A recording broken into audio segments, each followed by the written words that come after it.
एक पहेली है जिसे सुलझाने की कोशिश कर रहा हूँ। कैसे पहेली? वाह, जब जब आपको मिलता हूँ आपकी शख्सियत का एक नया रूप देखने को मिलता है। ये तो होगा ही। यहाँ हर पल हर लम्हे कुछ ना कुछ होता ही रहता है। ये जो इंसान है ना, ये कायनात का एक हिस्सा है, इसीलिए वो हर बार किसी नए रूप में नजर आता है। बिल्कुल सच कह रही हैं आप। मिस्टर धीरज चोपड़ा, आप बहुत अच्छे हैं। आप हर बात इतनी जल्दी मान जाते हैं। अरे मैं तो कहती हूँ कि दुनिया में हर आदमी को आप जैसा होना चाहिए। और हर औरत को आप तो दुनिया कितनी हसीन हो जाती है। Very true, very true. But can I have one more drink? Sure, you can have two.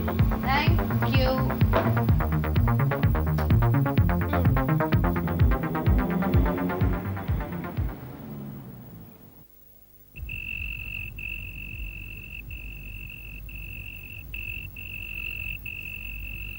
Time pass क्यों कर रहे हो? बंद करो ने। क्या वो इनके सब पेपर्स जी हैं? हाँ, मैडम मैंने इन्हें अपने सारे पेपर दिखा दिए, सब बराबर हैं। तो फिर जाने दो इन्हें। Thank you madam. तुम लोग इतनी रात गए कहाँ से आ रहे हो? हाँ, वर्सोवा से।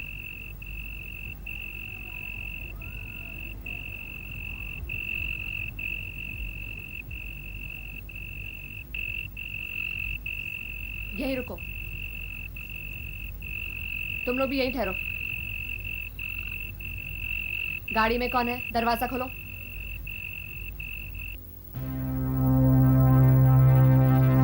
मिस्टर धर्म चोपड़ा, आप? Any problem, Nana ji? No, nothing. It's just a routine checkup. I see. By the way, ये क्या? हाय मतलब गौर से देखिए, आपको क्या दिखाई देता है?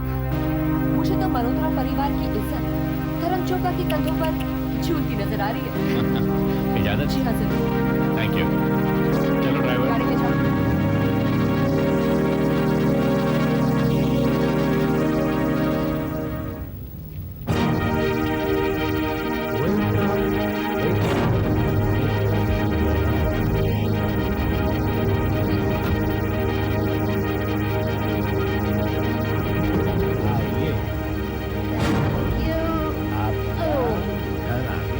घर आ गया? नहीं। अरे यार, तुम मुझसे ऐसी फॉर्मल बातें मत करो। We are friends. Yes, we are friends. It's time that good girls go to bed. Oh, good girl. Bye. Bye. Night. See you. Oh, you're forgetting. Oh, my Cinderella shoes. Bye, love. Good night.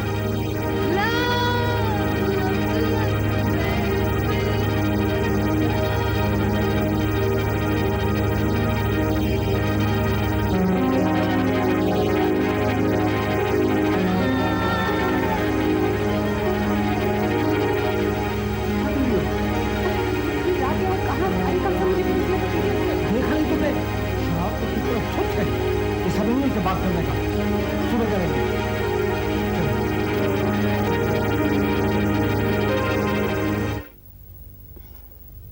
ये आप बैठे बैठे अखबार क्या पढ़ रहे हैं? चलकर बरखा से बात कर लीजिए ना। अभी नहीं, शाम को बात करूंगा। शाम को लौटने में देर हो जाएगी तो आज भी ये बात टल जाएगी। तुम क्यों नहीं बात कर लेती हो? मैं बात कर चुकी हूँ उससे, लेकिन मेरी किसी भी बात का, किसी भी सवाल का वो तसल्ली बख्श जवाब नहीं देती। प्लीज आप आज देर से जाइए ऑफिस। चलिए चलकर बरखा से बात कर लीजिए। Good morning. दीदी, तुम्हारे पास सर दर्द की कोई गोली है? मेरे सर में बहुत दर्द हो रहा है। नहीं, गोली वोली तो नहीं है, लेकिन तुम्हारे सर दर्द का एक दूसरा इलाज है हमारे पास। थोड़ी शराब पी लो, नशा होगा ना, तो दर्द वर्द अपने आप खत्म हो जाएगा। शराब? ये क्या मजाक कर रही हो दीदी? मजाक तो तुम कर रही हो बरखा।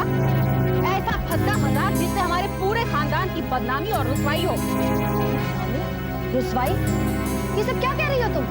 कल रात तुम फिर गुलछरे उड़ाने गई थी या नहीं? शराब के नशे में चूर होकर घर लौटी थी या नहीं? करण चोपड़ा तुम्हें घर छोड़ने आया था या नहीं? ये क्या बार-बार तुम उस पर घिनौने इल्जाम लगाती रहती हो? तुम्हारा दिमाग तो नहीं चल गया? जो तुम्हारी बीवी पूछ रही है उसका सही सही जवाब दो। क्या जवाब दो जीजू मैं इनको? ये क्या पूछ रही है, क्या कह रही है, मेरी तो कुछ समझ में नहीं आ रहा। मैं समझाती हूँ। मेरी छोटी बहन जो इस मल्होत्रा परिवार की बहू है, रात भर गायब रहकर कहाँ जाती है जाने का मुझे पूरा हक है।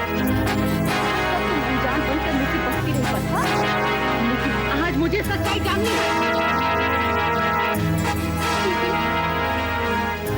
क्या कर रही हो? तुम्हारी गुस्सा किस वजह से? मुझे कुछ समझ में नहीं आ रहा। जीजू मैं कहीं नहीं आती जाती हूँ, न दिन में न रात को। मैं सच कह रही हूँ दीदी, मैं तुम्हारी कसम खा के बोलती हूँ दीदी, मैं कहीं नहीं आती जाती। मुझे अपने जीजू की कसम है दीदी, यकीन करो मेरी बात पे जीजू, मैं सच बोल रही हूँ दीदी, दीदी प्लीज।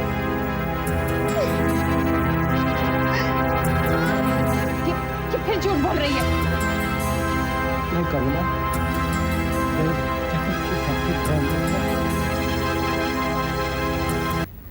मुझे अफसोस है मिस्टर अशोक, वो नरेश जी की जमानत की दरख्वास्त नामंजूर कर दी गई। क्या? जमानत नामंजूर हो गई? फिर? अब हमें दोबारा अपील करनी पड़ेगी हाई कोर्ट में। लेकिन उसके लिए कितना वक्त लगेगा? कम से कम 15 दिन। और वहाँ भी नामंजूर हो गई तो आप सुप्रीम कोर्ट में अपील करेंगे, यही ना? यानी कि 15 दिन और। वेल मिसेस मेहरा, इसके अलावा और कोई चारा भी नहीं है। क्यों नहीं है? हम रुपया खर्च करने के लिए तैयार हैं, हमारी पहुंच भी है, उसके बावजूद हमें नाकामी का मुंह क्यों देखना पड़ रहा है? रुपया और पहुंच हर जगह काम नहीं आते मिसेस मेहरा। हम अपनी तरफ से पूरी कोशिश कर रहे हैं और ये भी उम्मीद कर रहे हैं कि हाई कोर्ट में हमारी अपील मंजूर हो जाएगी। उम्मीद है लेकिन यकीन नहीं है। यही अल्फाज आप पहले भी दोहरा चुके हैं, लेकिन नरेश की जमानत नहीं हुई। वेल आई एम सॉरी, लेकिन कानूनी कार्रवाइयों में समय तो लगता ही है। मेरा भाई पुलिस लॉकअप में जो परेशानियां उठा रहा है, जो तकलीफें भुगत रहा है, वो आपके सॉरी कह देने से कम तो नहीं हो जाएंगी? आप कहना क्या चाह रही हैं? अफसोस जाहिर करना चाह रही हूँ, अपने आप से सॉरी कहना चाह रही हूँ। आपकी खिदमत हासिल करके, आपकी मदद लेके हमने शायद भूल की। ये काम आपके बस का नहीं है। ये तुम क्या कह रही हो? आपसे होता होगा, मुझसे बर्दाश्त नहीं होता अशोक भैया। नरेश वहाँ लॉकअप में बंद है और हम अपने आप से ये कहते रहे कि हम कोशिश कर रहे हैं, नाकाम हो गए तो एक दूसरे से सॉरी कह दिया बस। अगर आप ये केस किसी दूसरे वकील को सौंपना चाहती हैं तो मुझे कोई एतराज नहीं है। Please mister Khanna please, Devyani की बातों का बुरा मत मानिए। दरअसल हम सब आजकल बहुत परेशान हैं। हम ये उम्मीद लेकर आए थे कि जमानत मंजूर हो जाएगी, लेकिन नहीं हुई। And she is upset. Please don't mind it. आप अपनी कार्रवाई जारी रखिए, कोई ना कोई रास्ता निकल आएगा। वेल हम लोग अपनी कोशिश तो कर ही रहे हैं ना। कोशिश तो अब मैं करूंगी। नरेश का मुकदमा जहाँ दायर हुआ है वहाँ के जज का नाम क्या है? जज सक्सेना। लेकिन क्यों पूछ रही हैं आप? कानून के दायरे में रहकर जो मकसद आप पूरा नहीं कर सकते, उसे पूरा करने के और भी कई तरीके हैं। Come in please. Good afternoon sir. Mrs Devyani Mehra, ji तशरीफ रखिए। Thank you. क्या पियेंगे आप, चाय या कॉफी? जी इस सब तकल्लुफ़ के लिए मेरे पास वक्त नहीं है, क्योंकि मैं एक बहुत ही अहम मसले पे बात करने आई हूँ। फरमाइए। मिस्टर नरेश मल्होत्रा जो इस वक्त पुलिस लॉकअप में है और जिनका मुकदमा आपकी अदालत में दायर किया गया है, वो मेरे बड़े भाई हैं। जानता हूँ। उनकी जमानत नामंजूर कर दी गई है।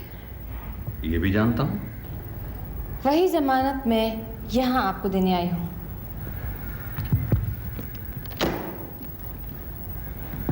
₹2,00,000 कम है तो और भी भिजवा सकती हूँ।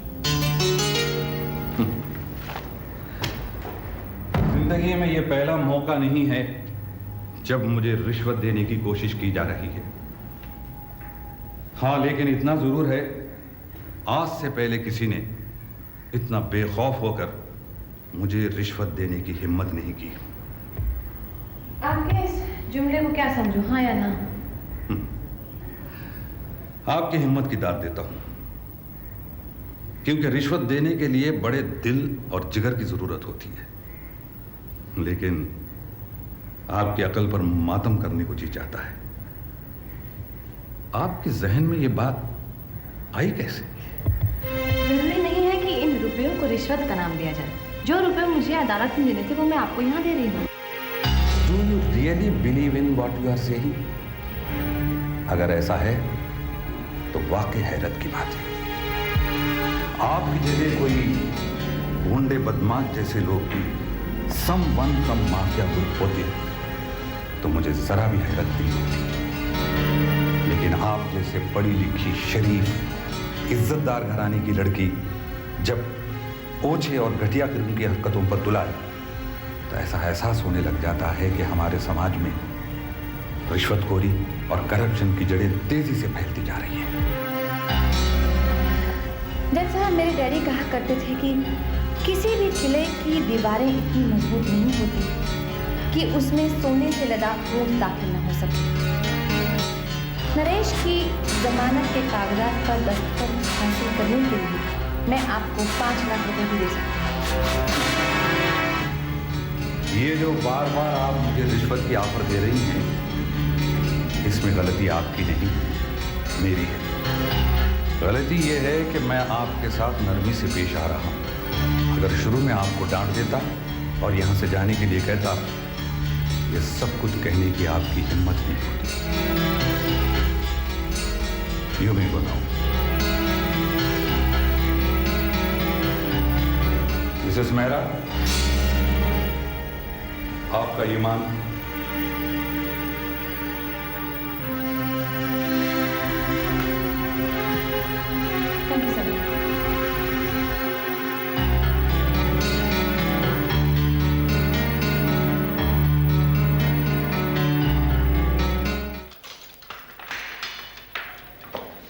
नरेश साहब, आपके लिए खाना भेजा है। किसने भेजा? कमिश्नर साहब ने। अभी खाओगे या बाद में खाओगे? ना अभी ना बाद में। ले जाओ इसे यहाँ से। कमिश्नर साहब ने खास भेजा है आपके लिए। तेरे कमिश्नर की ऐसी तैसी खाने का भेजता है मुझे। उससे बोलो कि पहले मुझे इस नरक से मुक्ति दिलाए, समझा? अभी भाई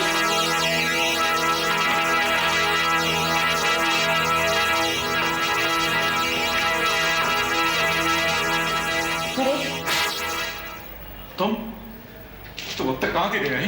क्या कर रही थी तुम? तुम्हें छुड़ाने की कोशिश कर रही थी। कोशिश कर रही थी तो कुछ हुआ उसका? क्या मेरी जमानत मंजूर हो गई? क्या मुझे छुटकारा मिलेगा यहाँ से? अब तक तो कुछ नहीं हुआ। वकील, जज सबके चक्कर काट चुकी हूँ, लेकिन अब तक कुछ नहीं हुआ। तो यही खुशखबरी सुनाने के लिए आई हो यहाँ, या फिर ये देखने आई हो कि इस काल कोठरी में नरेश अब तक जिंदा भी है या मर गया? ऐसे ताने देने की कोई जरूरत नहीं। मैं और अशोक भैया रात दिन एक करें तुम्हें यहाँ से छुड़ाने के लिए। कोई कसर बाकी नहीं रखी, लेकिन अरे ऐसा होता तो मैं अब तक इन सलाखों के पीछे नहीं होता। मैं तो पूछता हूँ तुम लोगों को भूख कैसे लगती है, नींद कैसे आती है तुम लोगों को? तुम्हारा सगा भाई इस लाखों पे पड़ा सड़ रहा है और तुम्हें कोई हरकत नहीं, कहीं कोई हलचल नहीं। क्या कहीं ऐसा तो नहीं कि तुम लोग जानबूझकर चुप्पी साधे बैठे हो? जानबूझकर? ये क्या कह रहे हो तुम? सोच रहे होगे, बल्कि खुश हो रहे होगे कि रास्ते का कांटा साफ हो गया। पड़ जाने ना साले का जेल में। जेल हो गई या फिर फांसी हो गई तो क्या फर्क पड़ता है, हमारा तो रास्ता साफ। इसकी जायदाद हथिया लेंगे, इसके कारोबार पे कब्जा कर लेंगे अपना। नरेश, लेकिन मैं इतनी आसानी से मरने वाला नहीं, याद रखना। गिन गिन कर बदले लूंगा सबसे, गिन गिन कर। किसी को नहीं छोड़ूंगा, किसी को नहीं छोड़ूंगा मैं। ये क्या अनाप शनाप बक रहे हो तुम? 2 दिन पुलिस लॉकअप में क्या रहना पड़ गया, दिमाग खराब हो गया तुम्हारा। Believe me Naresh, we are trying our best to get you released. कानूनी या गैर कानूनी मैं कोई भी तरीका अपनाने को तैयार हूं। जरा ठंडे दिमाग से सोचो, सलाह दो मुझे। किससे मदद लें, किसे कांटेक्ट करें?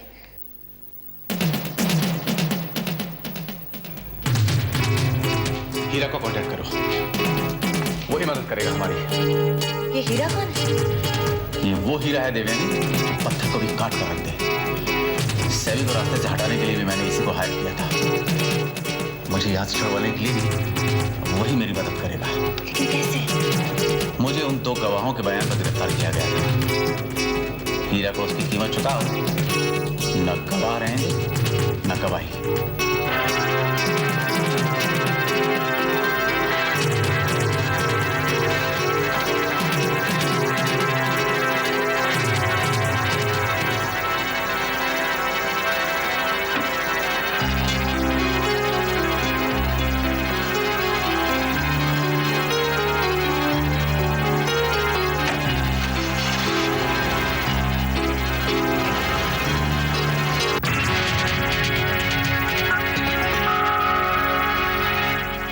मिलने कोई है?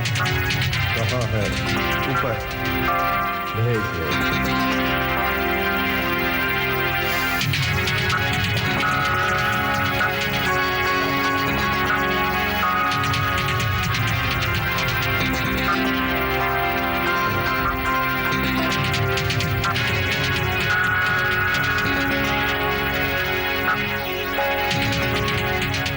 तुमको नरेश सेठ भेजा है। जी। वो फंस गया है, पुलिस लॉकअप में पड़ा है। सुनकर हमें बहुत बुरा लगा। उसे वहां से कैसे निकाला जाए इसके बारे में आपसे बात करनी थी। क्या बात करनी है? कहो। तुम्हारे दो आदमी जनार्दन और बाबू सिंह, जिन्हें इंस्पेक्टर मेहरा ने कैद करके रखा है, उन्हें आजाद कराना है। इससे पहले वो नरेश के खिलाफ अदालत में बयान दे, उन्हें हमेशा के लिए चुप कराना है। ये काम मुश्किल भी है, घेरा भी। वो दोनों इस वक्त पुलिस लॉकअप में है। इस मुश्किल और कठिन काम के लिए जितनी कीमत होगी मैं चुकाऊंगी। मुंह मांगी कीमत? जी।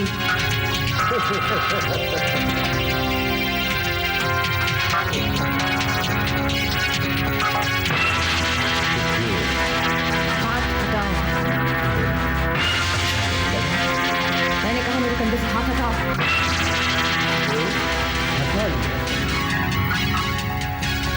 तुम्हारा ये अंदाज हमको बहुत अच्छा लगा। हो सर से पाँव तक एक खूबसूरत हो। मगर काम करते हो मर्दों से। चलो काम की बात करते हैं। कितनी कीमत चुका सकती हो? कितनी चाहिए तुम्हें? मैडम, अगर किसी बिजनेसमैन को उड़ाने का होगा 2 लाख। अगर किसी पुलिस वाले को खत्म करने का होगा 3 लाख। अपनी आदमी को मारने का मतलब है अपने हाथ को कटवाना। इस काम की कीमत है 5 लाख। ठीक है, शाम तक ये रकम तुम्हारे पास पहुंच जाएगी। गुड।